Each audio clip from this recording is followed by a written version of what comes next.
오늘 우리에게 주신 하나님의 말씀은 욥기 7장 1절부터 10절의 말씀입니다. 구약성경 767쪽입니다.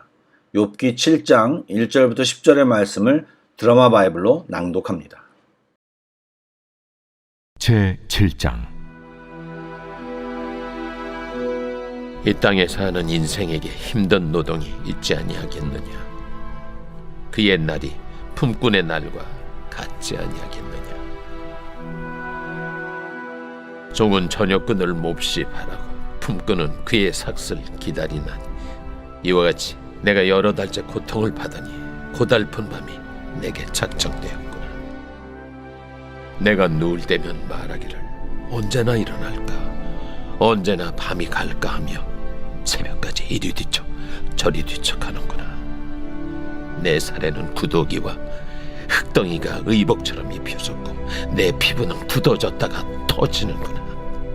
나의 날은 배틀의 북보다 빠르니 희망 없이 보내는구나. 내 생명이 한낱 바람 같음을 생각하옵소서. 나의 눈이 다시는 행복을 보지 못하리이다. 나를 본 자의 눈이 다시는 나를 보지 못할 것이고 주의 눈이 나를 향하실지라도 내가 잊지 아니하리이다. 구름이 사라져 없어짐같이 서울로 내려가는 자는 다시 올라오지 못할 것이오니 그는 다시 자기 집으로 돌아가지 못하겠고 자기 처소도 다시 그를 알지 못하리다. 좋은 아침입니다. 이 아침에도 주의 은혜와 평강이 예배하는 모든 사람에게 가득하기를 축복합니다. 아멘. 기도하겠습니다. 평강의 하나님, 오늘도 주님을 예배합니다. 예배의 기쁨이 우리 가운데 넘치게 하시고 기도로 이어지는 이후 시간에도 주님과 깊은 교제가 있게 하여 주옵소서. 주님만 바라봅니다. 성령님, 우리를 온전히 붙들어 주시옵소서. 예수님의 이름으로 기도드립니다. 아멘. 욥은 본문에서 자신이 겪고 있는 고난과 고통의 무게를 헤아리지 못하는 친구들을 향해 자신이 느끼고 있는 극심한 고통과 깊은 슬픔을 설명합니다. 창세기에 아담이 범죄한 결과로 인간이 이 땅에서 살아가려면 노동을 해야 했습니다.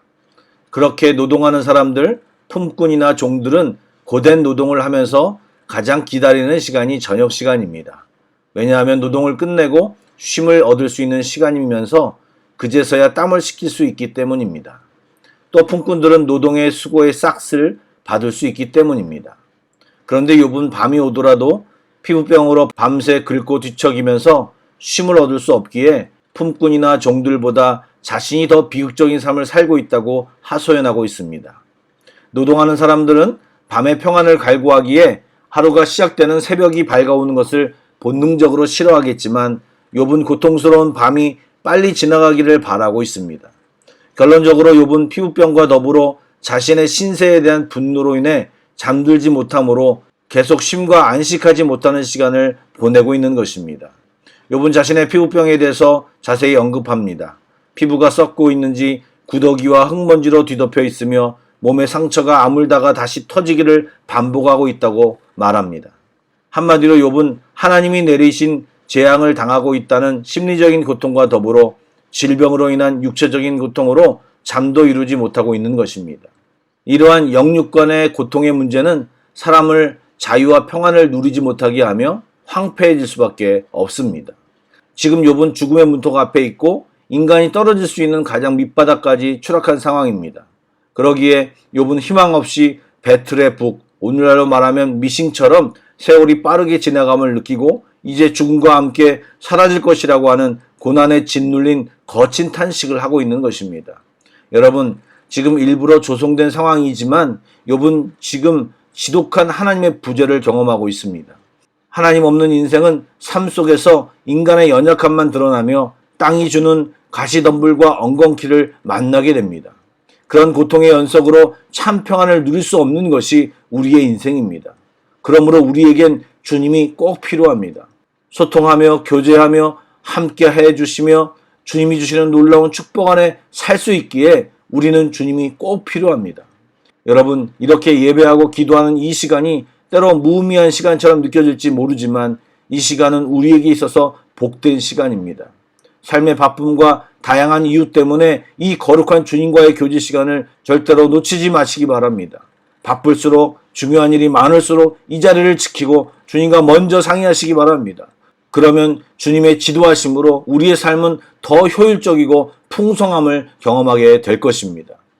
6절까지 욥은 친구들의 이야기에 답을 하다가 7절 이후 갑자기 대화의 대상을 바꿔 하나님께 이야기를 합니다. 왜요? 친구들과의 대화가 더 이상 의미가 없고 그것에 소망이 없다는 것을 알았기 때문입니다.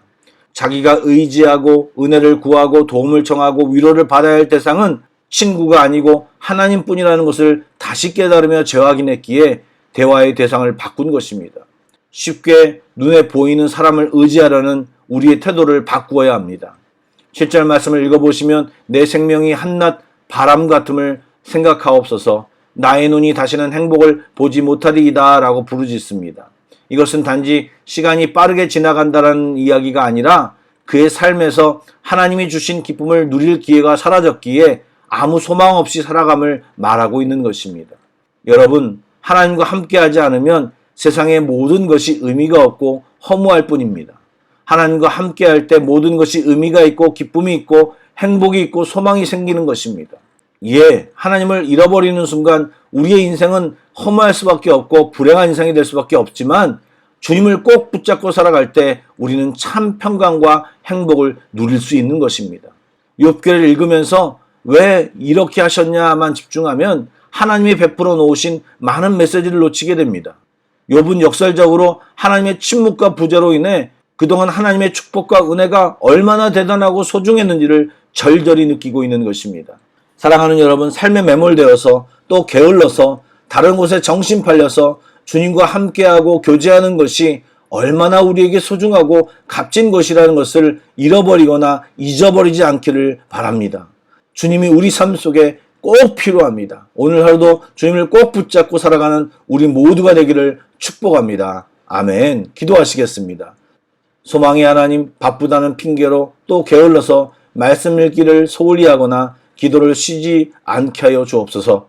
삶이 복잡해지고 어려워져도 더욱 주님을 붙잡기를 소망합니다. 사단의 공격이 심해져도 더욱 주님을 부르며 나아가기를 원합니다. 성령님 우리를 꼭 붙들어 주시고 선한 길로 인도하여 주옵소서. 주님으로 인해 오늘도 행복한 삶 살기를 소원하오며 살아계신 예수님의 이름으로 기도드립니다. 아멘. 계속해서 찬양곡을 묵상하시고 합심기도와 개인기도로 나아가겠습니다. 주님 곁으로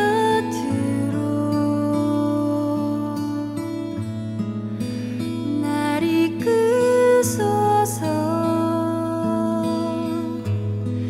내 모든 것 다 드리며 주 음성 듣기 원하네. 주님의 길로 인도하소서.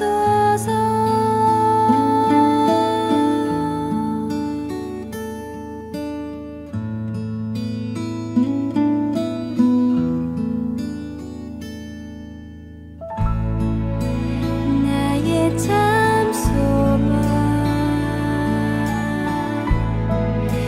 그 무엇과도